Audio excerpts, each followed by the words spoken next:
Hello everyone, welcome back to my channel. It's time to tell a story. 2024 ഇറങ്ങിയ Dune part 2 ആണ് ഇന്ന് ഞാൻ നിങ്ങളോട് പറയാൻ പോകുന്നത്.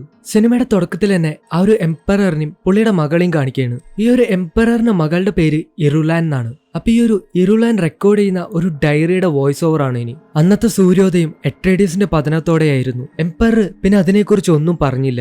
അയാൾ ഇപ്പൊ ആകെ മൂഡ് ഓഫ് ആയിരിക്കുക. കാരണം ഡ്യൂക്ക് ലേറ്റോ അയാൾക്ക് മകനെ പോലായിരുന്നു എന്നാണ് പറയുന്നത്. പിന്നെ എന്തിനാണാവോ അയാൾ ഇങ്ങനെയൊക്കെ അവരോട് കാണിച്ചത്? ഒരുപക്ഷെ ചിലപ്പോ കഴിഞ്ഞ പാർട്ടിയിൽ ബാരൻ പറഞ്ഞ പോലെ അസൂയൊണ്ടൊക്കെ ആയിരിക്കാം. കട്ട് ചെയ്ത് കഴിഞ്ഞ പാർട്ട് അവസാനിച്ചെടുത്ത് ഇവിടെ തുടങ്ങിയാണ്. പോളോവിന്റെ അമ്മയും ആ ഒരു സീച്ച് ഗ്രൂപ്പിനൊപ്പം അവരുടെ ആ ഒരു സ്ഥലത്തേക്ക് പോയിക്കൊണ്ടിരിക്കുകയാണ്. അതിനിടയിൽ ഒരു കൂട്ടം ഹാർക്കനൻസ് അവിടെ വന്ന് ഇറങ്ങുന്നുണ്ട്. അന്നേരം ഇവരെല്ലാരും ഓരോ സ്ഥലത്ത് പോയി ഒളിക്കുകയാണ്. പോളോവിന്റെ അമ്മയും അവിടെയുള്ള ഒരു പാറക്കെട്ടിന്റെ സൈഡിൽ പോയി ഒളിക്കുന്നുണ്ട്. അന്നേരം അവിടേക്ക് എത്തിയ ഹാർക്കനൻസിനെ എല്ലാരും തന്നെ നമ്മുടെ ആൾക്കാർ തീർക്കുകയാണ്. അന്നേരം നമ്മുടെ പോളും അവിടേക്ക് വരുന്ന ഒരു വില്ലനെ തീർക്കുന്നുണ്ട്. ആ ഒരു പാറക്കെട്ടിന്റെ മുകളിലായിട്ട് അവന്റെ പുറകിൽ നിന്ന് അവനൊരാളെ ഷൂട്ട് ചെയ്യാനായിട്ട് നിൽക്കുമ്പോൾ നമ്മുടെ ജെസിക്ക വന്ന് അയാളെയും തീർക്കുന്നുണ്ട്. ജെസിക്ക അവിടെ നിന്ന് ഇറങ്ങി വന്നിട്ട് നമ്മുടെ പോളിനെ കുറെ ചീത്തയും പറയുന്നുണ്ട്. നീ കുറച്ചും കൂടെ ശ്രദ്ധിക്കണമെന്നൊക്കെ പറഞ്ഞുകൊണ്ട് നമ്മുടെ ആൾക്കാർ ഹാർക്കനൻസിന്റെ ബോഡിയിലത്തെ വെള്ളം എക്സ്ട്രാക്ട് ചെയ്തെടുത്തിട്ട് അവരെല്ലാം ബോഡി ഷാഹുലൂദിന് ബ്രേക്ക്ഫാസ്റ്റ് ആയിട്ട് കൊടുത്തിട്ട് പോകുന്നുണ്ട്. കട്ട് ചെയ്ത് ഹാർക്കനൻസിനെ കാണിക്കുകയാണ്. ഇവിടെ ലോർഡ് ബാരൻ റെബാനെ എറാക്കീസിന്റെ ഹെഡായിട്ട് വീണ്ടും നിയമിക്കുകയാണ്. എട്രേഡിയസിനെ ഇല്ലാതാക്കുന്നുണ്ടെങ്കിലും ഇവർക്ക് ഇപ്പോഴും മര്യാദയ്ക്ക് സ്പൈസ് പ്രൊഡക്ഷൻ തുടങ്ങാനായിട്ട് പറ്റിയിട്ടില്ല. സ്പൈസ് ഹാർവെസ്റ്റിങ്ങിന് പോകുന്നവരൊന്നും തന്നെ തിരിച്ചു വരുന്നില്ല എന്നാണ് പറയുന്നത്. റെബാൻ ആണെങ്കിൽ ആകെ പ്രാന്ത് പിടിച്ചിട്ട് ഇതൊക്കെ പറഞ്ഞു കൊടുക്കുന്ന ആളെ പിടിച്ചിരിക്കുകയാണ്. പിന്നെ ഇവരെല്ലാം വിചാരിച്ചിരിക്കുന്നത് എറാക്കീസിന്റെ തെക്ക് ഭാഗം അൺഹാബിറ്റബിൾ ആണെന്നാണ്. പക്ഷെ അതങ്ങനെയല്ല. അവിടെയാണ് ഭൂരിഭാഗം ഫ്രെമൻസ് ഉള്ളത്. ഈ ഒരു കാര്യം ഫ്രെമൻസിനല്ലാതെ വേറെ ആർക്കും അറിയില്ല. കട്ട് ചെയ്ത് പോളും ജെസിക്കും ആ ഒരു സീച്ച് ഗ്രൂപ്പിനൊപ്പം അവരുടെ ആ ഒരു സീച്ച് തമ്പറിലേക്ക് എത്തിക്കുകയാണ്. അവിടെയുള്ള ആളുകള് ഇവര് ശത്രുക്കളെ പോലെയാണ് ഇപ്പൊ നോക്കിക്കൊണ്ടിരിക്കുന്നത്. പക്ഷെ വേറൊരു കൂട്ടം ആൾക്കാര് നമ്മുടെ പോളിനെ നോക്കിയിട്ട് ഇവനാണ് ലിസാൻ അൽഗേബ് എന്ന് പറഞ്ഞ് അവന്റെ മുമ്പിൽ തൊഴുത് നിൽക്കുന്നുണ്ട്. പിന്നെ കാണിക്കുന്നത് അവിടുത്തെ മുതിർന്ന ആളുകളുടെ ഒരു മീറ്റിംഗ് ആണ്. അവിടെയുള്ള ആരും തന്നെ പോളും ജെസിക്കും ഇവരോടൊപ്പം ഉള്ളതിൽ യോജിക്കുന്നില്ല. അപ്പൊ സ്റ്റിൽഗാർ ആണെങ്കിൽ അവർക്ക് വേണ്ടി സപ്പോർട്ട് ചെയ്ത് സംസാരിക്കുകയാണ്. അതായത് പോള് തന്നെയാണ് യഥാർത്ഥത്തിലുള്ള ലിസാൻ അൽഗേബ് എന്നുള്ള രീതിയിൽ അവരുടെ പ്രൊഫസിയിൽ പറഞ്ഞിരിക്കുന്ന ചില സൂചനകള് ഇവൻ പോളില് കണ്ടു എന്നെല്ലാം പറയുന്നുണ്ട്. അങ്ങനെ പോളിന്റെ കാര്യത്തിൽ അവർ കുറച്ച് സമയം കൊടുത്തു നോക്കാന്ന് പറയുന്നുണ്ട്. പക്ഷെ ജെസിക്കയുടെ കാര്യം എന്ത് ചെയ്യുമെന്ന് അവർ സ്റ്റിൽഗാറിനോട് ചോദിക്കുന്നുണ്ട്. അവിടുന്ന് കട്ട് ചെയ്ത് എല്ലാരും ഫുഡ് കഴിച്ചുകൊണ്ടിരിക്കുന്ന കാണിക്കുകയാണ്. അന്നേരം പോളിന് ഫ്യൂച്ചറിലെ ചില വിഷ്വൽസ് എല്ലാം കാണാൻ പറ്റുന്നുണ്ട്.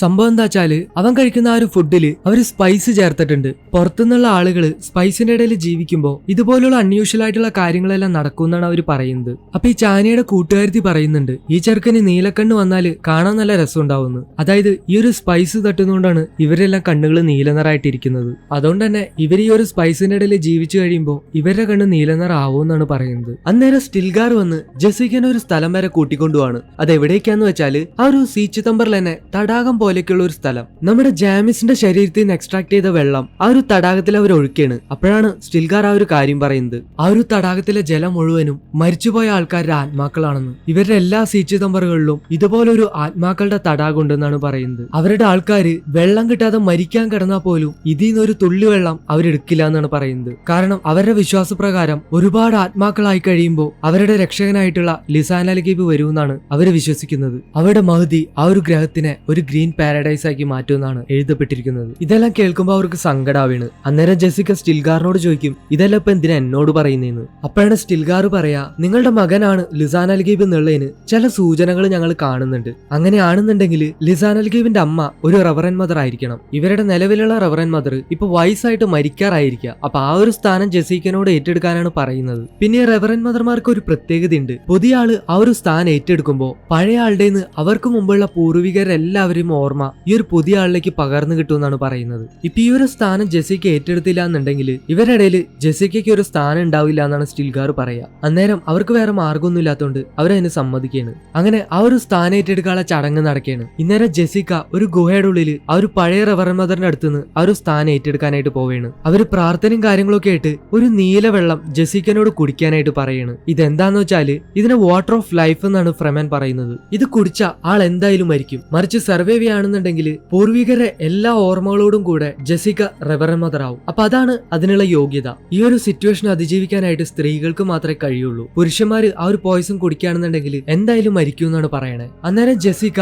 ഇതെന്താന്ന് ചോദിക്കുന്ന സമയത്ത് ആ ഒരു റെവറൻ മദർ ജെസിക്കയുടെ മേലെ ആ ഒരു കമാൻഡ് വോയിസ് ഉപയോഗിച്ച് അത് അവളെ കൊണ്ട് കുടിപ്പിക്കുകയാണ്. ഇത് കുടിച്ചതും ജെസിക്ക വേദന കൊണ്ട് കിടന്ന് പൊളയാണ്. അന്നേരം ആ ഒരു വയസ്സായ റെവറൻ മദർ മരിക്കാനായിട്ട് പോവുകയാണ്. അപ്പോഴാണ് അവരൊരു കാര്യം അറിയണത്, ജെസിക്ക പ്രഗ്നന്റ് ആണെന്നുള്ള കാര്യം. അത് അവർക്ക് അറിയില്ലായിരുന്നു. അവര് മരിക്കാൻ പോകുന്ന സമയത്ത് ഇത് പറയുന്നുണ്ട്, നമ്മൾ എന്തീ കാണിച്ചേ, ഇവള് ഗർഭിണിയായിരുന്നു. അവര് മരിക്കുന്ന സമയം ജെസിക്കയുടെ മനസ്സിലേക്ക് പൂർവികരുടെ ഓർമ്മകളെല്ലാം തന്നെ കടന്നു വരികയാണ്. അതോടൊപ്പം തന്നെ ജെസിക്കയുടെ വയറ്റിലുള്ള ആ ഒരു കുട്ടിക്കും അതേ ഓർമ്മകൾ പകർന്നു കിട്ടുകയാണ്. അങ്ങനെ ജെസിക്ക കണ്ണു തുറക്കുമ്പോ സ്റ്റിൽഗാറും ഒരു കൂട്ടം ആൾക്കാരും പറയും, കണ്ടില്ലേ, എഴുതപ്പെട്ടിരിക്കുന്ന പോലെ തന്നെ ലിസാൻ അൽഗീബിന്റെ അമ്മ ഒരു റെവറൻ മദർ ആയിരിക്കുകയാണ്. സ്റ്റിൽഗാർ അടങ്ങുന്ന ഒരു കൂട്ടം ആൾക്കാര് ഇവൻ തന്നെയാണ് ലിസാൻ അൽഗീബ് എന്ന് ഉറപ്പിക്കുകയാണ്. അപ്പൊ നമ്മുടെ ചാനും വേറൊരു കൂട്ടം ഫ്രെമൻസും അതിന് മുഴുവനായിട്ട് എതിർക്കുകയാണ്. കാരണം ഈ ഒരു ഫ്രെമൻസിൽ തന്നെ രണ്ടു തരം ആൾക്കാരുണ്ട്, നോർത്ത് സൈഡിലുള്ളവരും സൗത്ത് സൈഡിലുള്ളവരും. ഈ ഒരു ചാനിങ് കൂട്ടരൊക്കെ നോർത്ത് സൈഡിലുള്ളവരാണ്. ഇവർക്ക് ഇതിലൊന്നും അങ്ങനെ വിശ്വാസമില്ല. പിന്നെയുള്ളത് നേരത്തെ പറഞ്ഞ പോലെ പുറം ലോകം അറിയാത്ത ആ ഒരു തെക്ക് ഭാഗത്തുള്ള ആൾക്കാരാണ്.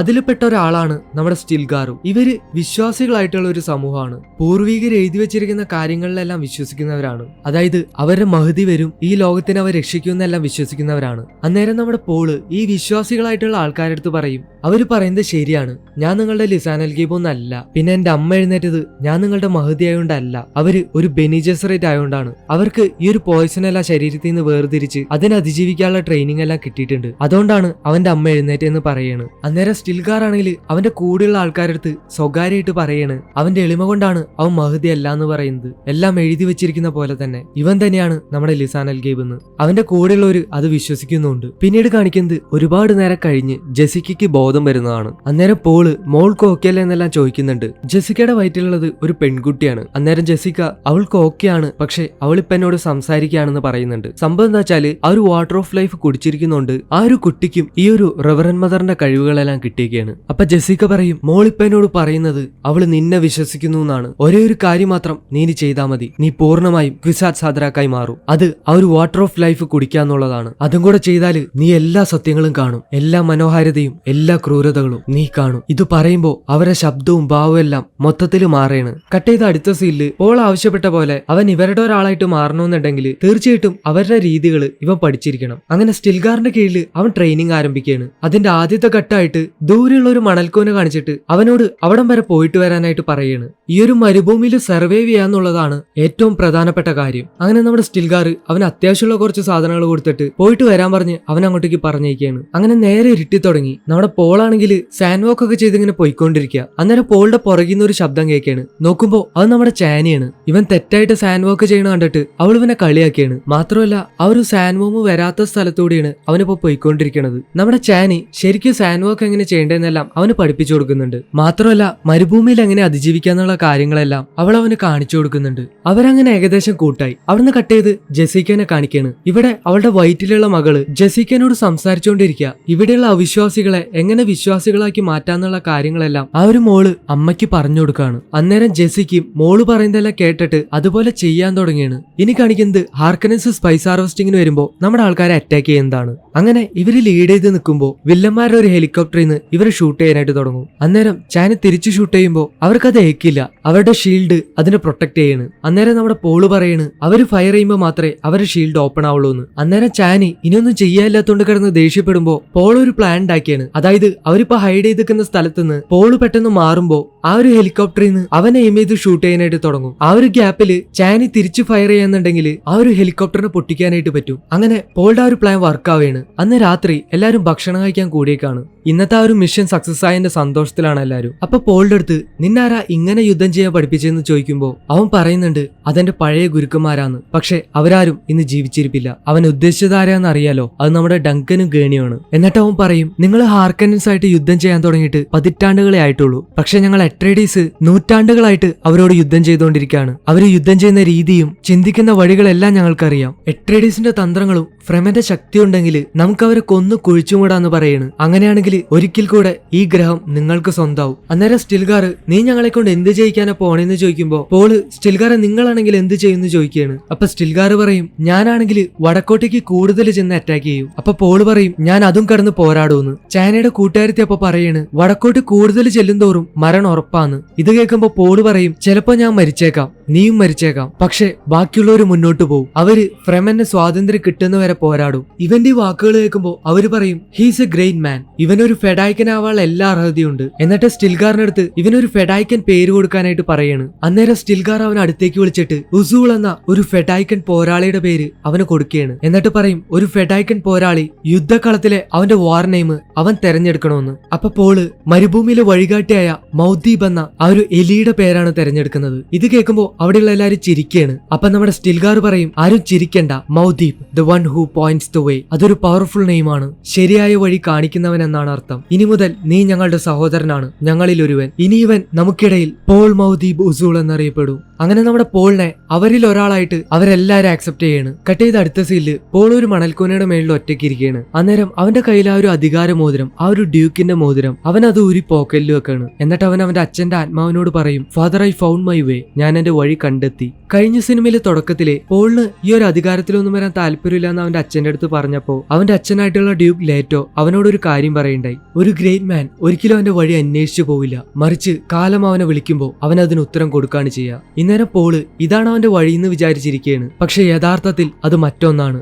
ഇവൻ ഒരിക്കലും ആവരുത് എന്ന് വിചാരിക്കുന്ന ഒന്ന്. അന്നേരം ചാനി അവന്റെ അടുത്തേക്ക് വരുന്നുണ്ട്. ഇവരേകദേശം ഒരു റിലേഷനൊക്കെ തുടങ്ങിയിട്ടുണ്ട്. അങ്ങനെ ദിവസങ്ങൾ ഇങ്ങനെ കടന്നുപോയിക്കൊണ്ടിരിക്കുകയാണ്. പോളിന്റെ തന്ത്രങ്ങളും ഫ്രെമന്റെ ശക്തിയും കൂടെ ചേർന്ന് ഹാർക്കനൻസിനെ ഇവര് തോൽപ്പിച്ചുകൊണ്ടിരിക്കുകയാണ്. പോളിന്റെ ട്രെയിനിങ്ങും ഇതിനൊപ്പം തന്നെ നടക്കുന്നുണ്ട്. അങ്ങനെ ഹാർക്കനൻസിന് തീരെ സ്പൈസ് കിട്ടാത്ത അവസ്ഥയിലേക്ക് വരികയാണ്. അതായത് ഈ ഒരു സ്പൈസ് ഹാർവെസ്റ്റിംഗ് നയിക്കുന്ന ആരും തിരിച്ചു വരാത്ത അവസ്ഥ. ഇവരുടെ ആളുകളും മിഷണറീസും എല്ലാം ക്രമേണ കുറഞ്ഞുകൊണ്ടിരിക്കുകയാണ്. അങ്ങനെ ലോർഡ് ബാരൻ കാര്യം അറിഞ്ഞ് റെബാനെ വിളിച്ച് നല്ലപോലെ ആട്ടുന്നുണ്ട്. ഈ ഒരു സ്പൈസ് പ്രൊഡക്ഷൻ അങ്ങനെ നമ്മുടെ കൈവിട്ട് പോവാണെന്നുണ്ടെങ്കിൽ റെബാനെ നീ പിന്നെ ജീവനോട് ഉണ്ടാവില്ല എന്ന് പറയാണ്. ഇപ്പൊ റെബാന് എന്തെങ്കിലും ചെയ്തേ പറ്റൂ. കട്ട് ചെയ്ത് പോളിനെ കാണിക്കാണ്. അവനൊരു സ്വപ്നത്തിലാണ്, അവനൊരു സ്ത്രീനെ ഫോളോ ചെയ്ത് പോകുന്നതായിട്ടും ഇവൻ മുഖേന ഒരുപാട് പേര് പട്ടിണി കിടന്ന് മരിക്കുന്നതായിട്ടുമാണ് കാണുന്നത്. പെട്ടെന്ന് അവൻ ആ ഒരു സ്വപ്നത്തിൽ നിന്ന് എഴുന്നേൽക്കുമ്പോൾ ചാനി പറയുന്നുണ്ട് നീ പേടിക്കൊന്നും വേണ്ട, സ്പൈസ് ആയിട്ട് നീ ഇപ്പൊ ഒരുപാട് എക്സ്പോസ് ആയതുകൊണ്ടാണ് ഇങ്ങനത്തെ വിയേർഡ് ആയിട്ടുള്ള ഡ്രീംസ് എല്ലാം കാണുന്നത്. ഇതെല്ലാം സാധാരണ സംഭവിക്കുന്നതാണ്. നിനക്ക് വയ്യാന്നുണ്ടെങ്കിൽ ഇന്നത്തെ പരിപാടി മാറ്റിവെക്കാനായിട്ട് സ്റ്റിൽഗാറിന്റെ അടുത്ത് ഞാൻ പറയാം. അന്നേരം പോളും വേണ്ട എനിക്ക് കുഴപ്പമൊന്നുമില്ല എന്ന് പറയാണ്.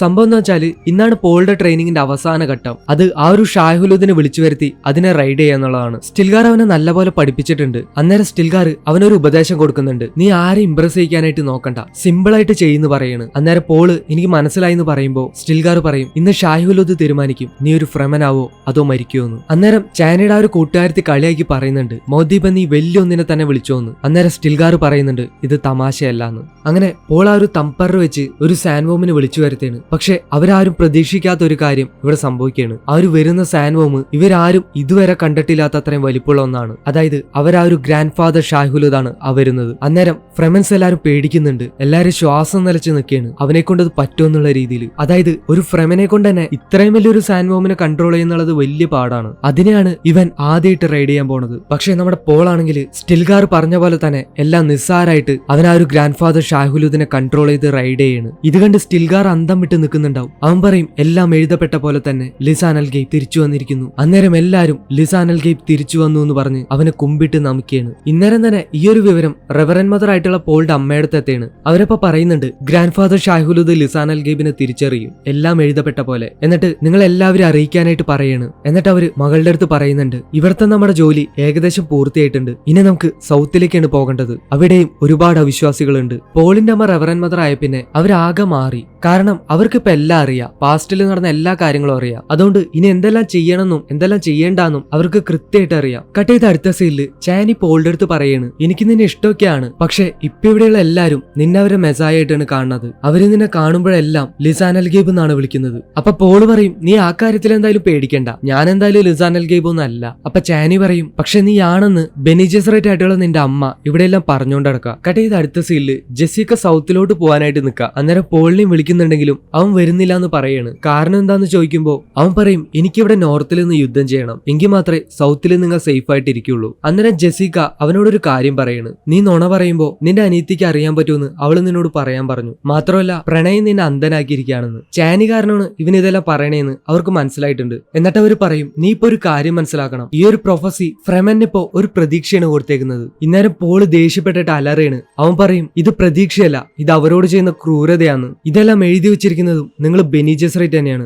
ജെസിക്ക പോവാൻ നേരം അവനോട് പറയും ഞങ്ങൾ നിന്നെ അവിടെ കാത്തിരിക്കും, ഞങ്ങൾ എല്ലാവരും. കാലം അവൻ അവിടേക്ക് എത്തിക്കുമെന്ന് ഇവർക്കറിയാം. അപ്പൊ ഒരു കാര്യം കാണിക്കുന്നുണ്ട്, അതായത് നേരത്തെ നേരത്തെ ആ ഒരു ഡ്രീമിൽ കണ്ട സ്ത്രീ ഉണ്ടല്ലോ, അത് ശരിക്കും ജെസ്സിക്കയാണ്. അങ്ങനെ അവർ പോയിക്കൊണ്ടിരിക്കുമ്പോഴാണ് സൗത്തിലേക്ക് പോകാനുള്ള ബുദ്ധിമുട്ട് എന്താന്ന് കാണിക്കുന്നത്. അത് ഒരു കൊടുങ്കാറ്റാണ്, സൗത്തിന്റെ ഒരു ഗാർഡിയൻ ആണെന്നാണ് അവർ ആ ഒരു കൊടുങ്കാറ്റിനെ പറയുന്നത്. അതുകൊണ്ടൊക്കെയാണ് സൗത്ത് ഹാബിറ്റബിൾ അല്ലാന്ന് കരുതി പുറത്തുള്ളവർ അത് ഒഴിച്ചിട്ടേക്കുന്നത്. ഇന്നേരം ജെസ്സിക്ക ഇതിനെക്കുറിച്ച് ചോദിക്കുമ്പോൾ ഷായ്ഹുലൂദ് ശക്തനാണെന്നും അവൻ ഇതിനെ മറികടക്കുമെന്നും ഇവർ പറയുന്നുണ്ട്. ആ ഒരു ഗാർഡിയൻ സാൻഡ്സ്റ്റോമിനെ മറികടക്കാനായിട്ട് ഫ്രെമൻസിനെ സഹായിക്കുന്നത് ഈ ഒരു ഷായ്ഹുലൂദ് ആണ്. അവിടുന്ന് കട്ട് ചെയ്ത് ഹാർക്കനൻസ് സ്പൈസ് ശേഖരിച്ചു വെച്ചിരിക്കുന്ന അവരുടെ സ്പൈസ് ഡീപ്പോട്ട് നമ്മുടെ ആൾക്കാർ തകർക്കുന്നതായിട്ടാണ്. അതിലവർ ഇതുവരെ ശേഖരിച്ചതിൽ 80% സ്പൈസ് ഉണ്ടായിരുന്നു. ഇതറിഞ്ഞ റെബാൻ ആണെങ്കിൽ ആകെ പ്രാന്ത് പിടിച്ചിട്ട് ആ മൗദീബിനെ ഞാൻ കൊല്ലൂന്നും പറഞ്ഞ് കലിതുള്ളി പോവുകയാണ്. പക്ഷെ അവിടെ ചെല്ലുമ്പോഴാണ് വന്നത് അബദ്ധമായി എന്ന് തോന്നണത്. നമ്മുടെ ആൾക്കാർ വന്നിറങ്ങുന്ന ഹാർക്കനൻസിനെ എല്ലാം തീർക്കുകയാണ്. റെബാനും ജീവനം കൊണ്ട് ഓടി രക്ഷപ്പെടുകയാണ്. അന്നേരം റെബാനും അറ്റാക്ക് ചെയ്യാനായിട്ട് ഹെലികോപ്റ്ററിലേക്ക് ഒരു ഫ്രെമൻ ചാടി കയറി അവൻ അറ്റാക്ക് ചെയ്യാൻ നോക്കുന്നുണ്ട്. ആ ഒരു ഫ്രെമൻ മരിക്കുന്ന നേരത്തും മൗദീബിന്റെ പേര് പറഞ്ഞിട്ടാണ് പോണത്. ഫ്രെമൻസ് ശത്രുക്കളെ കൊല്ലുമ്പോഴും മരിക്കുമ്പോഴും മൗദീബിന് വേണ്ടി എന്നാണ് പറയുന്നത്. മൗദീബ് എന്ന പേര് അത്രയ്ക്ക് പവർഫുൾ ആയി കഴിഞ്ഞു. അന്നേരം ഫ്രെമൻസിന്റെ ഇടയിൽ നിന്ന് അവരുടെ ലീഡർ വരുന്ന കാണിക്കുകയാണ്. അത് നമ്മുടെ പോളാണ്. എല്ലാരും മൗദീബ് മൗദീബ് എന്ന് പറഞ്ഞ് അവന് വേണ്ടി ഒരുപാട് പേര് കൊല്ലാനും മരിക്കാനും തയ്യാറായിരിക്കുകയാണ്. ഇതൊരു ഗംഭീര സീനാണ്. പോളിനെ ഇതുവരെ കാണിക്കാത്ത ഒരു രീതിയിലാണ് ഈ ഒരു സീനിൽ കാണിക്കുന്നത്. ഇപ്പോഴാണ് ശരിക്കും അവനൊരു ലീഡറായത്. ഇപ്പൊ സംഭവമൊക്കെ വഷളായിട്ടുണ്ട്. ഈ ഒരു കാര്യം എംപററിന്റെ അടുത്തെത്തിയാണ്. ഈ ഒരു മൗദീബ് ഒരു റിലീജിയസ് പേഴ്സൺ ആണെന്നാണ് അവര് വിചാരിച്ചിരിക്കുന്നത്. അങ്ങനെയാണെന്നുണ്ടെങ്കിൽ നമ്മൾ അവരെ നേരിട്ട് എതിർക്കാതിരിക്കുന്ന നല്ലതെന്ന് ആ ഒരു എംപററിന്റെ മകളായിട്ടുള്ള ഇറുലാൻ പറയാണ്. ഇത് കേൾക്കുമ്പോൾ എംപറർ പറയും, നീ എന്റെ സെർദോക്കറിനെ അണ്ടർസ്റ്റിമേറ്റ് ചെയ്യാണോ? അന്നേരം അവള് വീണ്ടും പറയും, ഞാൻ അച്ഛനെ വെച്ചെന്റെ ആർമീനെ അണ്ടർസ്റ്റിമേറ്റ് ചെയ്തതല്ല. ഈ ഒരു വിശ്വാസികളെ നമ്മൾ എതിർക്കുന്തോറും അവര് കൂടുതൽ ശക്തരാവേയുള്ളൂ. അതിനു പകരം ഇതൊരു യുദ്ധമായി മാറട്ടെ. അന്നേരം അച്ഛനായിരിക്കണം അരാക്കീസിൽ സമാധാന ചർച്ചയ്ക്ക് എത്തേണ്ടത്. ഇത് കേൾക്കുമ്പോൾ എംപററും ആ ഒരു ട്രൂത്ത് സെയർ എല്ലാം ഇറുലാനെ പുകഴ്ത്തി പറയുന്നുണ്ട്. അപ്പോ ആ ഒരു ട്രൂത്ത് സെയർ ഉണ്ടല്ലോ, ആ ഒരു ബെനി ജെസറേറ്റിലെ വല്യമ്മ, അവരാണ് ഇവിടുത്തെ റെവറൻ മദർ. അപ്പൊ അവരോട് നമ്മുടെ ഇറുലാൻ പറയുന്നുണ്ട്, ആ ഒരു മൗദീബ് എന്ന പ്രൊഫറ്റ് ശരിക്കും ഒരു ഫ്രെമൻ തന്നെയാണോ? കാരണം മൗദീബ് എന്നാൽ the one who points the വേ. അത് അരാക്കീസിലെ ചുണ്ടലിയുടെ പേരാണ്. അങ്ങനെ ഒരു വാർ നെയിം ഒരു ഫ്രെമനും ഉണ്ടായിട്ടില്ല. ഇനി ഒരു പക്ഷേ പോൾ അട്രേഡീസും മരിച്ചിട്ടില്ലെങ്കിലോ? ഇവളിതെല്ലാം അവളുടെ ബുദ്ധി ഉപയോഗിച്ച് കണ്ടുപിടിക്കുമ്പോ പെട്ടെന്ന് ആ വല്യമ്മ പറയും, ഈ സംസാരം നീ ഇവിടെ വെച്ച് നിർത്തിക്കോ. പോൾ അട്രേഡീസ് ജീവിച്ചിരിക്കണമെന്നുള്ള കാര്യം ഇനി നമ്മൾ രണ്ടുപേരല്ലാതെ വേറെ ആരും അറിയാൻ പാടില്ല, നിന്റെ അച്ഛനായാൽ പോലും. പോൾ ഇപ്പൊ ജീവനോട് ഉണ്ടെങ്കിൽ നിന്റെ അച്ഛനാണ് അട്രേഡീസിനെ ഇല്ലാതാക്കി എന്നുള്ള കാര്യം അവൻ അറിഞ്ഞിട്ടുണ്ടാവും. അതെങ്ങാനും ഗ്രേറ്റ് ഹൗസിലുള്ളവർ അറിഞ്ഞാല് നിന്റെ അച്ഛന്റെ അധികാര കസേര പോകുന്നുള്ളത് ഉറപ്പാ. ഇന്നേരം ഇറുലാൻ നമുക്കിനി എന്ത് പ്രതീക്ഷയുള്ളൂ എന്ന് ചോദിക്കുമ്പോൾ ആ തള്ള പറയും, പ്രതീക്ഷയോ? നമ്മൾ ബെനി ജെസറേറ്റുകളാണ്, നമ്മളാണ് പ്ലാൻ ചെയ്യുന്നത് തന്നെ. പിന്നെ നമ്മുടെ മുമ്പിലുള്ള പ്രോസ്പെക്ട് ഒരു പോള് മാത്രമല്ല, ബാരന്റെ യങ്ങസ്റ്റ് നെഫ്യൂ ആയിട്ടുള്ള ഫെയ്ഡ് റൗത്ത ഇനി അരാക്കീസിനെ ഭരിക്കും. അന്നേരം ഇറുലാൻ ചോദിക്കും, അവനൊരു സൈക്കോപാത്ത് അല്ലേ? അപ്പൊ ഈ തള്ള പറയും, അതിനിവിടെ പ്രസക്തിയില്ല, അവനെ നമുക്ക് കൺട്രോൾ ചെയ്യാൻ പറ്റുമോ എന്നുള്ളതാണ് ഇപ്പൊ നമുക്ക് അറിയേണ്ടത്. ഈ തള്ള പുതിയതായിട്ട് എന്തൊക്കെയോ പ്ലാൻ ചെയ്യുന്നുണ്ട്. നമ്മുടെ പോളിന് ഇവർക്ക് കൺട്രോൾ ചെയ്യാൻ പറ്റില്ല എന്നുള്ള കാര്യം ഇവര് മുമ്പേ മനസ്സിലാക്കിയേക്കുന്നതാണ്. അങ്ങനെ അവര് ബാരന്റെ അടുത്തേക്ക് പോകുന്നുണ്ട്, ആ ഒരു ഫെയ്ഡ് റൗത്തേനെ അധികാരത്തെ കൊണ്ടുള്ള കാര്യങ്ങൾ ചെയ്യാനായിട്ട്. കട്ട് ചെയ്ത് അടുത്ത സീനിൽ ആ ഒരു ഫെയ്ഡ് റൗത്തേനെ കാണിക്കുകയാണ്. ഇവനാണെങ്കിൽ പറഞ്ഞ പോലെ തന്നെ ഒരു കൊടും സൈക്കോ. കണ്ണേ കാണുന്നവരൊക്കെ വെറുതെ പിടിച്ച് വെട്ടിക്കൊല്ല. പുള്ളിക്ക് ഒരാളെ കൊല്ലണം എന്ന് തോന്നിയാൽ അടുത്ത് നിൽക്കുന്ന ആളെ പിടിച്ച് കൊല്ല. ഇതന്നെ പരിപാടി. പുള്ളിയുടെ സ്വന്തം അമ്മയെ പോലും ഇവൻ തന്നെ കൊന്നേന്നൊക്കെയാണ് പറയുന്നത്. ഇന്ന് ഇവന്റെ പിറന്നാളാണ്. അപ്പൊ അതിന്റെ ആഘോഷമായിട്ട് അവരുടെ ബ്ലാക്ക് സൺ എന്ന് പറയുന്ന ഒരു സംഭവത്തിന്റെ കീഴിൽ ഒരു ഫൈറ്റ് നടക്കുകയാണ്. ഇവന് കൊല്ലാനായിട്ട് തടവുകാരായിട്ടുള്ള അട്രേഡീസിനെ ഡ്രഗ്സ് എല്ലാം കുത്തിവെച്ച് ഇവന്റെ അടുത്തേക്ക് വിടുകയാണ്. ഇവൻ അതിലെല്ലാരും കൊല്ലുന്നുണ്ടെങ്കിലും ഒരാളെ മാത്രം കൊല്ലാനായിട്ട് പറ്റുന്നുണ്ടാവില്ല. സംഭവം എന്താന്ന് വെച്ചാല് ആ ഒരു അട്രേഡീസിന് മാത്രം ഡ്രഗ്സ് കൊടുത്തുണ്ടാവില്ല. ഇത് നമ്മുടെ ബാരന്റെ പണിയാണ്. പുള്ളി അത് മനസ്സിലാക്കിയിട്ട് അവനും അവന്റെ ഷീൽഡ് എല്ലാം ഓഫ് ചെയ്ത് ആ ഒരു ഫൈറ്റ് ചെയ്യാനുള്ള മൂഡിലേക്ക് ആവുകയാണ്. എങ്ങനെയൊക്കെയോ അവൻ കഷ്ടപ്പെട്ട് അയാളെ കൊല്ലുന്നുണ്ട്. അതിനുശേഷം നേരെ വരുന്നത് ബാരന്റെ അടുത്തേക്കാണ്. നിങ്ങൾ എന്നെ കൊല്ലാൻ നോക്കിയില്ലെന്ന് പറഞ്ഞുകൊണ്ട്. സത്യത്തില് ബാരൻ ഇവനെ കൊല്ലാൻ നോക്കിയതല്ല. അയാൾ പറയും, ഇപ്പൊ നീ എല്ലാവരുടെയും മുമ്പിൽ ഒരു ഹീറോ ആണ്, അടുത്തതായിട്ട് നിനക്ക് ഞാൻ തരാൻ പോകുന്നത് ഒരു വലിയ സമ്മാനമാണ്, അരാക്കീസ്. അതിന്റെ മേൽനോട്ടം ഇനി നിനക്കാണ്. അപ്പൊ ഇവൻ റെബാൻ എന്ത് പറ്റിയെന്ന് ചോദിക്കുമ്പോൾ അവനെ കൊണ്ടൊന്നും ഇനി നടക്കില്ല എന്ന് ഇയാൾ പറയുന്നുണ്ട്. ഈ ഒരു അരാക്കീസിലെ സ്പൈസ് പ്രൊഡക്ഷൻ നീ വീണ്ടും കൊണ്ടുവരാണെന്നുണ്ടെങ്കിൽ നിന്നെ ഞാൻ എംപയർ ആക്കി കാണിച്ചു തരാന്ന് പറയാണ്. അന്നേരം ഇവൻ അതെങ്ങനെ നിങ്ങളെ കൊണ്ട് പറ്റാന്ന് ചോദിക്കുമ്പോൾ ഇയാൾ പറയുന്നുണ്ട്, അട്രേഡീസിനെ ഇല്ലാതാക്കാനായിട്ട് എന്നെ സഹായിച്ചത് എംപയർ ആണെന്നുള്ള കാര്യം ഞാൻ ഗ്രേറ്റ് ഹൗസുകൾ അറിയിച്ചാല് എംപയറിന്റെ കസേര പോകുന്നുള്ള കാര്യം ഉറപ്പാ. പിന്നെ അടുത്ത അധികാരി ഫെയ്ഡ് റൗത്ത് ആയിരിക്കും. ഇത് എന്റെ വാക്കാന്ന് പറയാണ്. അവിടുന്ന് കട്ട് ചെയ്ത് ഫെയ്ഡ് ഇങ്ങനെ പോയിക്കൊണ്ടിരിക്കുമ്പോൾ അവനെ ഫോളോ ചെയ്ത് ഒരു ബെനി ജെസറേറ്റ് വരെയാണ്. മാർഗ്രറ്റ് എന്നാണ് ഇവളുടെ പേര്. ആ ഒരു ബെനി ജെസറേറ്റിലെ വല്യമ്മ ഇവനെ കൺട്രോൾ ചെയ്യാൻ പറ്റുമോ എന്നുള്ള കാര്യം അറിയാനായിട്ടാണ് മാർഗ്രറ്റിനെ ഇവന്റെ അടുത്തേക്ക് അയച്ചേക്കണത്. അവള് തിരികെ ചെന്ന് ആ ഒരു വല്യമ്മയെടുത്ത് അവനൊരു ഞരമ്പ് രോഗിയായോണ്ട് അവനെ കൺട്രോൾ ചെയ്യാൻ എളുപ്പമാന്ന് പറയുന്നു. മാത്രമല്ല അവന്റെ ബ്ലഡ് ലൈൻ ഞാൻ സെക്യൂർ ചെയ്തിട്ടുണ്ട്, നിങ്ങൾ ആവശ്യപ്പെട്ട പോലെ തന്നെ ഒരു പെൺകുട്ടിയാണ്. അങ്ങനെ ഇപ്പോ ഫെയ്ഡിന്റെ മകള് മാർഗ്രറ്റിന്റെ വയറ്റിൽ വളരുന്നുണ്ട്. ഇതുപോലെ ഇതുപോലെ ഒരു സംഭവം തന്നെയാണ് ഡ്യൂക്ക് ലേറ്റോന്റെയും ജെസിക്കയുടെയും കാര്യത്തിൽ നടന്നത്. പക്ഷെ നമ്മുടെ ജെസിക്ക ഒരു പെൺകുട്ടിക്ക് പകരം ഒരു ആൺകുട്ടീനെയാണ് ജന്മം നൽകിയത്. അതാണ് നമ്മുടെ പോൾ അട്രേഡീസ്. ഈ ഒരു കാര്യം കഴിഞ്ഞ പടത്തിൽ ഡീറ്റെയിൽ ആയിട്ട് പറഞ്ഞിരുന്നു. അങ്ങനെ ഇവിടെ റെബാനെ മാറ്റി ഫെയ്ഡ് റാവത്തേക്ക് അരാക്കീസിന്റെ അധികാരം കൊടുക്കുകയാണ്. അവിടുന്ന് കട്ട് ചെയ്ത് അരാക്കീസ് കാണിക്കുകയാണ്. ഇവിടെ ഒരു കൂട്ടം സ്മഗ്ലേഴ്സ് മരുഭൂമിയിൽ വന്ന് ഇറങ്ങിയാണ് സ്പൈസ് ഹാർവെസ്റ്റിംഗിന് വേണ്ടിയിട്ട്. ഇവര് ഹാർക്കനൻസ് ഒന്നല്ല,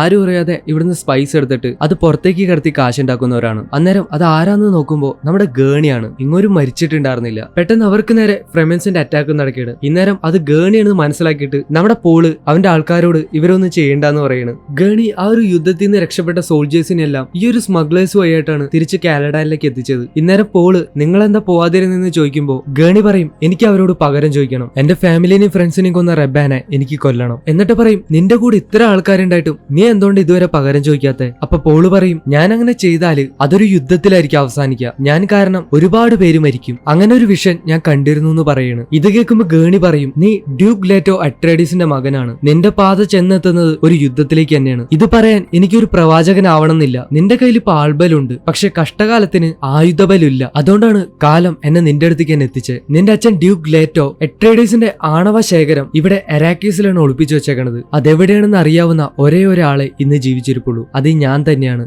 സംഭവം എന്താന്ന് വെച്ചാല് എല്ലാ ഹൗസുകൾക്കും ഒരു സീക്രട്ട് ആയിട്ടുള്ള ആണവ ശേഖരണം ഉണ്ടാവും. ഇവിടെ അട്രേഡീസിന്റെ അരാക്കീസിലാണ് ഡ്യൂക്ക് ലേറ്റോ ഒളിപ്പിച്ചു വെച്ചായിരുന്നത്. പോള് അതെല്ലാം പോയിന്നാണ് വിചാരിച്ചായിരുന്നത്. പക്ഷെ ഗേണിക്ക് അതിപ്പോ എവിടെയുള്ളതെന്ന് അറിയാം. അത് കിട്ടിയ പിന്നെ യുദ്ധമെല്ലാം നമുക്ക് ജയിക്കാന്ന് പറയാണ്. അങ്ങനെ പിറ്റേന്ന് ഗേണി അവർ അങ്ങോട്ടേക്ക് കൊണ്ടുപോവാണ്. പോളിന്റെ DNA വെച്ച് മാത്രമേ ആ ഒരു സീക്രട്ട് റൂമിലേക്ക് ആക്സസ് ചെയ്യാനായിട്ട് പറ്റുള്ളൂ. അങ്ങനെ അവരതിനകത്തേക്ക് കയറി നോക്കുമ്പോൾ 92 ന്യൂക്ലിയർ വാർഹെഡ്സ് ആണ് അവിടെ ഉള്ളത്. ശരിക്കും ഒരു ഗ്രഹം തന്നെ നശിപ്പിക്കാനായിട്ട് ഇത് മതി എന്നാണ് പറയുന്നത്. അവിടുന്ന് കട്ട് ചെയ്ത് കാണിക്കുന്നത് ഇവിടെ സൗത്തില് ജെസിക്ക പോളാണ് ലിസാനൽ ഗെയിം എന്ന് പ്രചരിപ്പിച്ചുകൊണ്ടിരിക്കുകയാണ്. അങ്ങനെ അവർ ആ ഒരു വാട്ടർ ഓഫ് ലൈഫ് ഉണ്ടാക്കുന്ന സ്ഥലത്തേക്ക് പോയിട്ട് അവിടെയുള്ള സ്ത്രീയോട് ഇതെങ്ങനെ എടുക്കുന്നതെന്ന് ചോദിക്കുകയാണ്. അന്നേരം അവരത് കാണിച്ചു കൊടുക്കുന്നുണ്ട്. ഒരു ചെറിയ വേമിനെ പിടിച്ച് അതിനെ വെള്ളത്തെ മുക്കി കൊന്നിട്ടാണ് അതിന്റെ വായിൽ ഒരു ട്യൂബ് ഇട്ട് ഈ പോയ്സൺ എടുക്കണത്. ഇപ്പൊ ജെസിക്ക പറയും വൈകാതെ ഒരു പുരുഷൻ ഇങ്ങോട്ടേക്ക് വരും, അവന് നീ ഇത് കൊടുക്കണം. അപ്പൊ അവര് പറയും ഇത് പുരുഷന്മാര് കുടിച്ചാലും മരണപ്പെടും, അത് നിയമവിരുദ്ധാണ്. ഇന്നേരം ജെസിക്ക നീ എഴുതപ്പെട്ടതിനെ തടുക്കാനായിട്ട് പാടില്ല എന്ന് പറഞ്ഞ് അവരോട് ദേഷ്യപ്പെടുകയാണ്. അവിടുന്ന് കട്ട് ചെയ്ത് പിറ്റേന്ന് രാവിലെ പോളെല്ലാം എഴുന്നേൽക്കുന്നത് ഒരു പൊട്ടിത്തെറിയുടെ ശബ്ദത്തോടു കൂടിയാണ്. സംഭവം എന്താന്ന് വെച്ചാല് അവരുടെ ആ ഒരു സീച്ച് തമ്പർ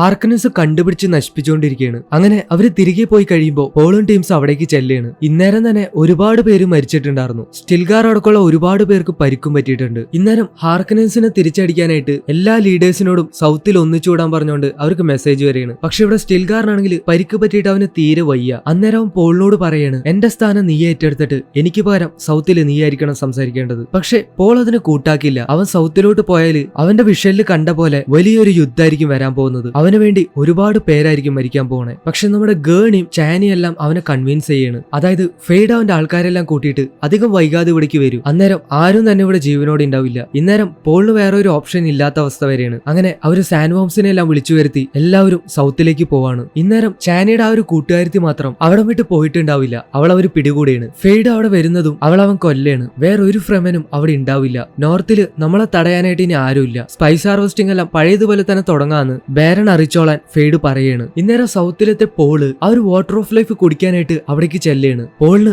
ആ സ്ത്രീ അത് കൊടുത്തിട്ട് ഇത് കുടിച്ചാല് നീ മരിക്കൂന്ന് പറയാണ്. അവനത് കുടിക്കുന്നതും അവന്റെ മനസ്സിലേക്ക് ഒരു വിഷയം വരികയാണ്. അത് അവന്റെ അനീതിയാണ്. അവള് ഫ്യൂച്ചറിൽ അരാക്കീസിൽ ഒരു ബീച്ചിനരികിലായിട്ട് നിൽക്കുകയാണ്. അവൾ അവനോട് നമ്മുടെ ഫാമിലിനെ കുറിച്ചുള്ള ഒരു രഹസ്യം ഞാൻ നിന്നോട് പറയാന്ന് പറയാണ്. ഇന്നേരം തന്നെ ജെസിക്കും ചാനിയും എല്ലാം അവിടേക്ക് വരെയാണ്. ഇന്നേരം പോള് ആ ഒരു വിഷം കുടിച്ചതുകൊണ്ട് ഇവിടെ മരിക്കാറായി കിടക്കുകയാണ്. അന്നേരം ചാനി ജെസിക്കനോട് ദേഷ്യപ്പെടുകയാണ്. നിങ്ങൾ കാരണമാണ് ഇവൻ ഈ അവസ്ഥ വന്നേന്ന് പറഞ്ഞുകൊണ്ട്. ഇന്നേരം ജെസിക്ക നിന്നെ കൊണ്ട് മാത്രമേ ഇനി അവനെ തിരിച്ചു കൊണ്ടുവരാൻ പറ്റുള്ളൂ എന്ന് പറയാണ്. അവൻ ഇഷ്ടപ്പെടുന്ന ആളുടെ കണ്ണീര് വാട്ടർ ഓഫ് ലൈഫിൽ ചേർത്ത് അവന്റെ ചുണ്ടിൽ വെച്ചാലേ അവൻ എഴുന്നേൽക്കുള്ളൂ. അങ്ങനെയാണ് എഴുതപ്പെട്ടേക്കണത്. ഇന്നേരം ചാനി അതിന് കൂട്ടാക്കില്ല. അവള് ജെസിക്കനോട് വീണ്ടും ദേഷ്യപ്പെടുകയാണ്. അപ്പൊ ജെസിക്ക അവളുടെ ആ ഒരു വോയിസ് ഉപയോഗിച്ച് അവളോട് കൽപ്പിക്കുകയാണ്. ചാൻ എപ്പ തന്നെ അതുപോലെ ചെയ്യാണ്. അപ്പൊ തന്നെ പോൾ എഴുന്നേൽക്കുന്നുണ്ട്. എല്ലാരും ഇത് കണ്ട് അതിശയിച്ച് നിൽക്കുന്നുണ്ട്. എല്ലാം എഴുതപ്പെട്ട പോലെ തന്നെയെന്ന് സ്റ്റിൽഗാർ പറയുന്നുണ്ട്. ഇന്നേരം ചാനയാണെങ്കിൽ അവന്റെ ചെവിക്കല്ലിനൊന്ന് തലോടിയിട്ട് അവിടുന്ന് ദേഷ്യപ്പെട്ട് ഇറങ്ങി പോവാണ്. പക്ഷെ ഇപ്പൊ പോള് മുഴുവനായും ക്യുസാറ്റ് സാദ്രാക്കായി മാറിയിരിക്കുകയാണ്. അവനിപ്പോ പാസ്റ്റും ഫ്യൂച്ചറും എല്ലാം വ്യക്തമായിട്ട് കാണാൻ പറ്റുന്നുണ്ട്. അവൻ ഫ്യൂച്ചർ കണ്ടിട്ട് നമ്മൾ എങ്ങനെയൊക്കെ യുദ്ധം ചെയ്താലും തോൽക്കുമെന്ന് അവന്റെ അമ്മേനോട് പറയുന്നുണ്ട്. എന്നിട്ട് അവൻ പറയും പക്ഷെ നമ്മളെ ജയിക്കാനായിട്ട് ഒരേ ഒരു മാർഗം ഞാൻ കാണുന്നുണ്ട്. ഇപ്പോഴാണ് പോളുടെ വിഷലിൽ കണ്ട ഒരു വലിയ സത്യം വെളിപ്പെടുത്തുന്നത്. അതായത് ഇവന്റെ അമ്മ ജെസിക്ക ബാരൺ ഹാർക്കനന്റെ മകളാണെന്ന കാര്യം. ഇന്നേരം പോള് ചോദിക്കുന്നുണ്ട് എനിക്കിപ്പോ അറിയേണ്ട ഒരേ ഒരു കാര്യം ഇത് എന്റെ അച്ഛൻ ഡ്യൂക്ക് ലേറ്റോന് അറിയായിരുന്നു എന്നാണ്. അപ്പൊ ജെസിക്ക പറയും ആ ഒരു വേമിന്റെ പോയ്സൺ കുടിക്കുന്നവരെ എനിക്ക് പോലും ഈ കാര്യം അറിയില്ലായിരുന്നു. ഇന്നേരം പോള് പറയും, അപ്പൊ നമ്മളെല്ലാം ഹാർക്കനൻസ് ആണല്ലേ, അപ്പൊ അങ്ങനെയാണ് നമ്മൾ യുദ്ധം ജയിക്കാനായിട്ട് പോണത്. അവിടുന്ന് അവൻ നേരെ ചെല്ലണത് ആ ഒരു ലീഡേഴ്സിന്റെ മീറ്റിംഗിന്റെ ഇടയിലേക്കാണ്. അന്നേരം അവിടുത്തെ തലമൂത്ത കാരണം ഒരു പോളുടെ അടുത്ത് പറയും, നിനക്കിവിടെ സംസാരിക്കാനായിട്ട് അധികാരമില്ല, നിനക്ക് സംസാരിക്കണമെന്നുണ്ടെങ്കിൽ സ്റ്റിൽഗാറിനെ കൊന്നിട്ട് അവന്റെ സ്ഥാനം ഏറ്റെടുത്തോളൂ. അതും ഭയങ്കര മാന്യമായിട്ടാണ് പുള്ളി പറയണത്, കാരണം അവരുടെ നിയമം അതാണ്. ഇത് കേൾക്കുമ്പോൾ പോള് കുറച്ച് ദേഷ്യത്തിൽ പറയും, ഞങ്ങളിൽ ഏറ്റവും ബെസ്റ്റായ ഒരുത്തനെ കൊല്ലാനും മാത്രം മണ്ടനല്ല ഞാൻ. അപ്പൊ സ്റ്റിൽഗാർ എഴുന്നേറ്റിട്ട് പറയും, മോദീപ് നീ എന്നെ കൊന്നോളൂ, അല്ലാതെ വേറെ മാർഗമില്ല. ഇന്നേരം പോള് കുറച്ചും കൂടെ ദേഷ്യത്തിൽ അലറിയാണ്, മാർഗം വഴിയെല്ലാം കാട്ടണത് ഞാനാ, നിങ്ങളിൽ ആർക്കും എന്നെ എതിർക്കാനായിട്ട് പറ്റില്ല. ഇന്നേരം അവിടെയുള്ള എല്ലാവർക്കും പോളുടെ അടുത്ത് ദേഷ്യമാവാണ്. അവരെല്ലാരും അവരുടെ കത്തിയെടുത്തിട്ട് പോളിനെ കൊല്ലാനായിട്ട് വരെയാണ്. ഇപ്പൊ നമ്മുടെ പോള് ഓരോ ഫ്രമന്റെയും പാസ്റ്റിൽ നടന്ന അവർക്ക് മാത്രം അറിയാവുന്ന കാര്യങ്ങൾ വിളിച്ചു പറയാനായിട്ട് തുടങ്ങും, ആ ഒരു മൂത്ത വല്യപ്പന്റെ ഉൾപ്പെടെ. ഇന്നേരം അവിടെയുള്ള എല്ലാവരും ലിസാൻ അൽഗീബ് എന്ന് പറഞ്ഞ് അവന്റെ മുന്നിൽ മുട്ടുകുത്തേണ്. ഇപ്പൊ സ്റ്റിൽഗാർ ചോദിക്കും, മഹദി ഞങ്ങളുടെ ഭാവിയിൽ നീ എന്താണ് കാണുന്നത്? പോളപ്പ പറയും, ഒരു ഗ്രീൻ ഷാഡി, ഒരു പച്ച പർദീസയാണ് ഞാൻ നിങ്ങൾക്ക് മുന്നിൽ കാണുന്നത്. ഇപ്പൊ സ്റ്റിൽഗാർ മഹദി ഞങ്ങൾ എന്താ ചെയ്യേണ്ടതെന്ന് ചോദിക്കുമ്പോ പോള് അവന്റെ അച്ഛന്റെ അധികാരമോതിരം എടുത്തിട്ട് അവന്റെ കയ്യിലിട്ടിട്ട് പറയും, ഞാൻ പോൾ മോദീപ് അട്രേഡീസ്, ഞാനാണ് അരാക്കീസിന്റെ ഡ്യൂക്ക്, ഈ ഞാൻ തന്നെയാണ് ലിസാൻ അൽഗീബ്, ഞാൻ നിങ്ങളെ ഒരു ഗ്രീൻ പാരഡൈസിലേക്ക് നയിക്കും. ഇത് കേൾക്കുമ്പോ എല്ലാ ഫ്രമൻസ് ആവേശത്തിലാവുകയാണ്. എന്നിട്ട് അവൻ എംപറർക്ക് നേരിട്ടൊരു വാർണിംഗ് ലെറ്റർ അയക്കുകയാണ്, നിങ്ങളെ ഞാൻ തീർക്കൂന്ന് പറഞ്ഞുകൊണ്ട്. പോൾ അട്രേഡീസ് മരിച്ചിട്ടില്ല എന്നറിയുമ്പോ എംപറർ ഒന്ന് വിറയ്ക്കുന്നുണ്ട്. ഇന്നേരം മിറുലാൻ ആ ഒരു ബെനി ജെസറേറ്റിലെ വല്യമ്മേനോട് ചോദിക്കുന്നുണ്ട്, നിങ്ങൾ പറഞ്ഞിട്ടാണല്ലേ അച്ഛൻ അട്രേഡീസിനെ ഇല്ലാതാക്കിയെന്ന്. സംഭവം എന്താന്ന് വെച്ചാല് ഈ അട്രേഡീസിന്റെ വളർച്ച സഹിക്കാൻ പറ്റാണ്ട്, അതായത് ഈ ഒരു ബെനി ജെസറേറ്റിന് അവരെ കൺട്രോൾ ചെയ്യാൻ പറ്റാത്ത അവസ്ഥയിലേക്ക് വന്നപ്പോ ഈ തള്ള എംപററിന്റെ മനസ്സിലേക്ക് വിഷം കുത്തിവെച്ച് അവരില്ലാതാക്കിയാണ് ഉണ്ടായത്. എന്നിട്ട് ഈ തള്ള പറയും, ഇനിയിപ്പോ എന്തായാലും നിന്റെ അച്ഛന്റെ കസേര തെറിക്കും, ഇനി അങ്ങോരുടെ ബ്ലഡ് ലൈൻ തന്നെ ഭരിക്കണമെന്നുണ്ടെങ്കിൽ ഭരണത്തിൽ വരുന്ന ആളെ നീ വിവാഹം ചെയ്യണം, അതാവുമ്പോ ഈ ഒരു ബെനി ജെസറേറ്റിനെ അവരെ കൺട്രോൾ ചെയ്യാനും പറ്റും. ഈ വല്യമ്മ അങ്ങനെയൊക്കെ ഓരോന്ന് പ്ലാൻ ചെയ്യുന്നുണ്ട്. അങ്ങനെ എംപറർ ഒരു യുദ്ധത്തിന് വേണ്ടി തന്നെ അയാളുടെ സെർദോക്കർ ആർമിയായിട്ട് എരാക്കീസിലേക്ക് വരികയാണ്. ഇത് നമ്മുടെ ആൾക്കാർ കാണുന്നുണ്ട്. ഇന്നേരം ഗേണി നമ്മ പ്ലാൻ ചെയ്ത പോലെ തന്നെ എംപറർ എത്തിയിട്ടുണ്ടെന്ന് പറയുന്നു. ഇതേ സമയം ഇത് കാണുന്ന ബാരൻ ആണെങ്കിൽ എംപറർ വാർഷിപ്സ് ആയിട്ട് വന്നേക്കണ കാര്യം ഗ്രേറ്റ് ഹൗസുകൾ അറിയിക്കാനായിട്ട് പറയാണ്. കാരണം എംപറർ എന്തിനാ വന്നേക്കണെന്ന് പോലും ഇവർക്കറിയില്ല. ഇന്നേരം നമ്മുടെ പോള് യുദ്ധത്തിന്റെ പ്ലാൻ എല്ലാവർക്കും പറഞ്ഞു കൊടുക്കുകയാണ്. എംപറർ ആണെങ്കിൽ അയാളുടെ ആർമിനെ മൊത്തം കൊണ്ടുവന്നുണ്ട്. പക്ഷെ അതൊന്നും നമ്മുടെ ആൾക്കാർക്ക് ഒരു വിഷയമേ അല്ല. പോള് എംപറർ എനിക്ക് ജീവനോടെ തന്നെ വേണമെന്ന് പറയാണ്. ഇന്നേരം ഇവിടെ എംപറർ ബാരനെയും അയാളുടെ അനന്തരവന്മാരെയും ചോദ്യം ചെയ്തുകൊണ്ടിരിക്കുകയാണ്. സത്യം പറഞ്ഞാല് സൗത്തിൽ എന്താ നടക്കുന്നതെന്നുള്ളതിൽ അവർക്ക് ഒരു പിടിയില്ല. എംപറർ മൗദീബിനെ കുറിച്ചും സൗത്തിനെ കുറിച്ചും എല്ലാം ചോദിക്കുമ്പോൾ അവിടെ അൺഹാബിറ്റബിൾ അല്ലേന്ന് ഇവർ പറയുന്നുണ്ട്. പിന്നെ മൗദീബ് ആണെങ്കിൽ ഒന്നല്ലെങ്കിൽ മരിച്ചു കാണും, അല്ലെങ്കിൽ എവിടെയെങ്കിലും ഒളിച്ചിരിക്കായിരിക്കും ഫെയ്ഡ് പറയാണ്. അപ്പൊ ബാരനെ ഒരു സോൾജർ ചവിട്ടി താഴിടുമ്പോ ആ ഒരു ട്രൂത്ത് സെയർ വല്യമ്മ അവര് പറയുന്നത് സത്യാന്ന് ഈ വല്യപ്പന്റെ അടുത്ത് സൈൻ ലാംഗ്വേജിൽ പറയുന്നുണ്ട്. ഇന്നേരം നമ്മുടെ ആൾക്കാർ യുദ്ധത്തിന് തയ്യാറെടുക്കുകയാണ്. വില്ലന്മാരെക്കാളും ഒരു 10 മടങ്ങെങ്കിലും കാണും നമ്മുടെ പോളിന്റെ ആർമി. നമ്മുടെ ആൾക്കാർ അവർ അറ്റാക്ക് ചെയ്യാൻ തുടങ്ങിയാണ്. ആദ്യം ഇവരുടെ ഒരു 3 മിസൈല് ആ ഒരു കൊടുങ്കാറ്റിലേക്ക് അയച്ച് ഒരു വലിയ സ്ഫോടനം ഉണ്ടാക്കിയാണ്. അതിനകത്ത് തന്നെ അവരെ പകുതി സോൾജേഴ്സും വീണിട്ടുണ്ടാവും. നെക്സ്റ്റ് ഒരു സൈഡിൽ നിന്ന് കൊടുങ്കാറ്റിന്റെ ഇടയിൽ നിന്ന് നമ്മുടെ സ്റ്റിൽഗാറും ടീംസും ഒരു കൂട്ടം സാൻഡ് വോംസ് ആയിട്ട് ഇവർ അറ്റാക്ക് ചെയ്യാണ്. Set scene. ഷാഹുലു ഇതെല്ലാം കൂടെ അവരെ വിഴുങ്ങാൻ തുടങ്ങിയാണ്. വേറൊരു ഭാഗത്തുനിന്ന് ചാനിൻ ടീംസും ബാക്കിയുള്ള സോൾജേഴ്സ് എല്ലാം കൂടെ വില്ലന്മാരെ അവശേഷിക്കുന്ന സോൾജേഴ്സിനെയും തീർക്കാൻ തുടങ്ങിയാണ്. അങ്ങനെ നമ്മുടെ പോള് എല്ലാത്തിനും തീർത്തിട്ട് എംപററിന്റെ അടുത്തേക്ക് വരെയാണ്. ഇതൊക്കെ ശരിക്കും കലക്ക സീനാണ് കേട്ടോ. പോളിനെ നമുക്കൊരു ലീഡർ ആയിട്ടൊക്കെ ഇപ്പോഴാണ് ഫീൽ ചെയ്യുക. അവൻ വന്ന് കേറിപാടെ ബാരന്റെ അടുത്തേക്ക് വന്നിട്ട് മുത്തച്ഛൻ നിങ്ങൾക്ക് ചുഖമാണോന്ന് ചോദിച്ചുകൊണ്ട് അയാളുടെ കഴുത്തിലേക്ക് അവന്റെ കത്തി കുത്തി ഇറക്കിയാണ്. എന്നിട്ട് ഒരു പൊളി ഡയലോഗും, you die like an animal. എന്നിട്ട് പോള് അവന്റെ ആൾക്കാരോട് പറയും, സെർദോക്കറിനെ എല്ലാം കൊന്നിട്ട് കിളവനും ബാക്കിയുള്ളവരും തടവിലാക്കിയേക്ക്, ബാരന്റെ ശവം വല്ല മരുഭൂമിയിലും കൊണ്ട് കളാ. ഇതും പറഞ്ഞ് പോൾ അവന്റെ കാര്യം നോക്കി പോകുന്നുണ്ട്. കട്ടിയതോടെ റെബാൻ രക്ഷപ്പെട്ട് ഓടാൻ നേരം നമ്മുടെ ഗേണി അവന്റെ പിന്നാലെ വന്ന് നിസ്സാരമായിട്ട് കൊന്നുകളയാണ്. അങ്ങനെ അവന്റെ ആഗ്രഹം സാധിച്ചു. അവൻ പറയുന്നുണ്ട്, ഇത് എന്റെ ഫാമിലിക്കും എന്റെ ഫ്രണ്ട്സിനും വേണ്ടിയിട്ട്.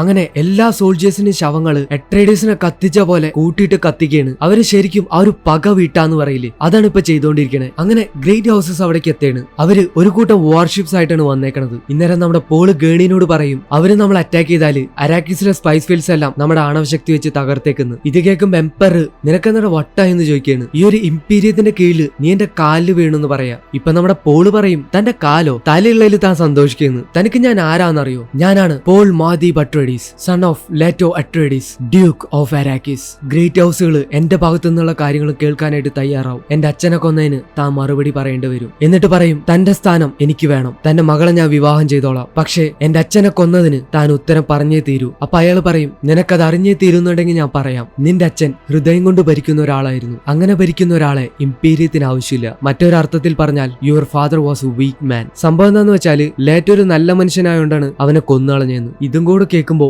പോളിന് ആകെ നല്ല പോലെ ദേഷ്യം വരുന്നുണ്ട്. അവൻ പറയും, പറയും ഒന്നല്ലെങ്കിൽ ഞാൻ പറയുന്നത് അംഗീകരിക്കണം, അല്ലെങ്കിൽ ചൂസ് യുവർ ചാമ്പ്യൻ. അതായത് അയാളുടെ ഒരാള് അവനെ തോൽപ്പിക്കണമെന്ന്. അന്നേരം ഫെയ്ഡ് റൗത്ത എംപററിന് വേണ്ടി പോളിനോട് ഫൈറ്റ് ചെയ്യാനായിട്ട് മുന്നോട്ടേക്ക് വരെയാണ്. അങ്ങനെ ഫൈറ്റ് തുടങ്ങുമ്പോൾ രണ്ടുപേരും ബെസ്റ്റ് ഫൈറ്റേഴ്സ് തന്നെയാണ്. പക്ഷെ ഒടുവില് പോളിന്റെ പള്ളക്ക് തന്നെ ഫെയ്ഡ് കത്തിയേറ്റാണ്. ഇതാരും എക്സ്പെക്ട് ചെയ്തായിരുന്നില്ല. നമ്മുടെ ആൾക്കാർക്കെല്ലാം ഒരേ സമയം സങ്കടവും സഹതാപവും എല്ലാം വരുന്നുണ്ട്. അങ്ങനെ ഫെയ്ഡ് പോളിനെ കൊല്ലാനായിട്ട് പോവാണ്. പക്ഷെ നമ്മുടെ പോളാണെങ്കിൽ അവന്റെ വയറ്റിൽ നിന്ന് കത്തി വലിച്ചൂരി അവന്റെ ചങ്കിലെന്നെ കുത്തിയിറക്കാണ്. നമ്മുടെ വില്ലൻ മരിക്കാൻ നേരം പോളിനോട് പറയാണ് നീ ഒരു നല്ല ഫൈറ്റർ ആണെന്ന്. അവനെ കൊന്നിട്ട് പോള് നേരെ എംപററിന്റെ അടുത്തേക്ക് ചെല്ലാണ് അയാളെ കൊല്ലാനായിട്ട്. അന്നേരം അങ്ങോരെ മോള് പറയും അച്ഛന് പകരം ഒരു ജീവൻ പോയി കഴിഞ്ഞു, അദ്ദേഹത്തിനെ ഒന്നും ചെയ്യരുത്, എനിക്ക് നിന്നെ വിവാഹം കഴിക്കാൻ സമ്മതമാണ്, അതുവഴി നീ എംപറർ ആവുകയും ചെയ്യും. അന്നേരം നമ്മുടെ പോള് അവന്റെ മുമ്പിൽ അയാളോട് മുട്ടുകുത്താനായിട്ട് ആവശ്യപ്പെടുന്നു. അങ്ങനെ അവന്റെ ചക്രവർത്തിത്വം അവർ അംഗീകരിക്കുകയാണ്. ഈ സമയം നമ്മുടെ ചാന ഇതെല്ലാം കണ്ടിട്ട് ദേഷ്യപ്പെട്ട് അവിടെ നിന്ന് ഇറങ്ങി പോകുന്നുണ്ട്. അവൻ ഇങ്ങനെയെല്ലാം ചെയ്യുമെന്ന് അവള് പ്രതീക്ഷിച്ചായിരുന്നില്ല. പോള് അധികാരത്തിന് വേണ്ടി അവളെ പറ്റിച്ചു എന്നാണ് ഇപ്പൊ വിചാരിച്ചേക്കണത്. പക്ഷെ നമ്മുടെ പോള്